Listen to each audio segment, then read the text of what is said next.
500 pesos. Kasya na daw, pang Noche Buena. Makakagawa ka na daw ng macaroni salad, spaghetti. Sino may sabi niyan? Di siya. Yung video na yan ay nakuha po natin nakaraan pa yan. Nag-viral po yan.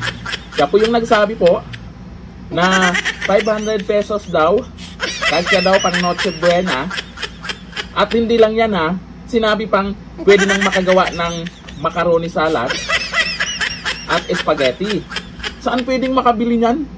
Ay nako, bibili talaga agad ako niyan kung merong mabibilhan na ganyan sa halagang 500 pesos lang. Macaroni salad, baka hindi lang yung pasta ha. Yung bibilhin na, siyempre may mga panghalo yan. Bibilhin din naman yan. Ewan ko lang kung naranasan niyang mamili. Ewan ko lang kung naranasan niyang magluto ng spaghetti. Halagang 500 pesos daw. O eto sa balita, pinagtatawanan siya. Ang sabi po kasi dito sa balita, sa GMA mismo to ha. Sa isang panayam, sinabi ni Department of Trade and Industry, ayan si Maria Cristina Aldigueroque, na kung tutuusin daw ay kasya na ang 500 pesos para makapaghanda sa Noche Buena. Yan po sa post ng GMA, ay nakalagay po dyan, sabi di umano, neto ay pwede nang makagawa ng macaroni salad at makagawa na rin ng spaghetti. Depende rin po yan sa ilan yung kakain. Alam nga naman, isa lang yung kakain, maghahanda kayo ng Noche Buena. Tapos, isa lang yung kakain. Malamang grupo yan. Malamang isang pamilya yan. 500 petot daw oh. Ano man madam, sabihin mo na rin sa amin kung saan pwedeng makabili niyan. Para makatipid din kami. Hindi naman pwedeng ikaw lang yung nakakaalam kung saan pwedeng makabili ng halagang 500 petot na panghanda, pang makarorito ko yan. Pang spaghetti, naku, paborito ko pa naman yan. Tapos kagastos ka lang ng halagang 500. Nako po. Nako. Yung balitang yan ay napag-usapan po sa social media dahil gano'n na ba kaliit ang tingin nila sa atin? Yung mga nagkomento, eto ang sabi nila. Sabi ni Myra Bisnar Grigana, wow! Ham, macaroni at spaghetti 500 pesos?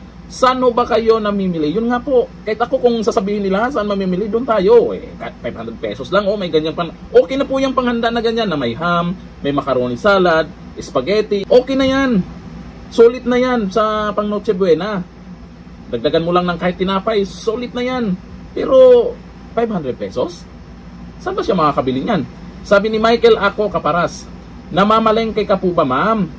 Kung maglalaba ka lang, kulang na yung 500 sa sabon pa lang at downy, pang Noche Buena pa. Nako po. Ito, isa sa nag-comment, merong budget dyan para makasya po yung 500. Sabi ni Nilibet Palapas, sa loaf bread, 100. Peanut butter, 100. Ayan, meron na, may palaman na. Tapos Coke, 100. 200 adobo chicken. Pwede na, kasya na. Mga ganon. May Coke ka, may tinapay, may chicken. Pwede na yan. Budgetin na lang yan. Pero ang tanong, lulutuin mo yun, paano naman yung panghalo? Sabay yung 200 adobo chicken, pwede na yan. Pwede na tong ganito, pwede na to pang isa o dalawang tao. Pero, pag isang pamilya, grabe naman yan. Pinagluloko mo naman kami, magkapagsalita ka, parang naranasan mo ah. Sabi ni Juliet Nalaranan, sige po ma'am, bigyan ko kayo 500. Igawa nyo ako niyan, sinasabi mo ha. Ano bang 500 kasi yung pinagsasabi ng mga to? Alam naman siguro nila na ang taas na ng bilihin ngayon. Sibuyas pa lang, pag nagluto ka. Bawang, mantika. Yung mga panghalo pa lang, magkano na? Baka naman yung sinasabi niyang spaghetti, baka pasta lang ang ibig niyang sabihin dyan ha. Naku po. Ito na yung ito yung mga may kaya, mga manyaman na kaya nilang bumili na lang ng masarap na pagkain. Pero ang tingin nila sa atin, ganyan lang. Ganyan kaliit lang. Sa lagang 500 petot, kasya na daw pang Noche Buena. Hindi naman natin sinasabing kailangan talaga nating maghanda. May marami pa nga dyan, walang panghanda eh. Hindi nila kayang maghanda para sa Noche Buena. Lahat may ganon. Pero kung ikaw, sasabihin mo ng ganyan, na kayang-kaya sa halagang 500, sino yung pinagluloko mo? O ngayon, sikat ka na naman. Ikaw na naman yung pinag-usapan dahil sa pinagyayaw-yaw mo dyan. Auntie Claire, back up naman dyan. Ganito na lang, thank you. Bye-bye.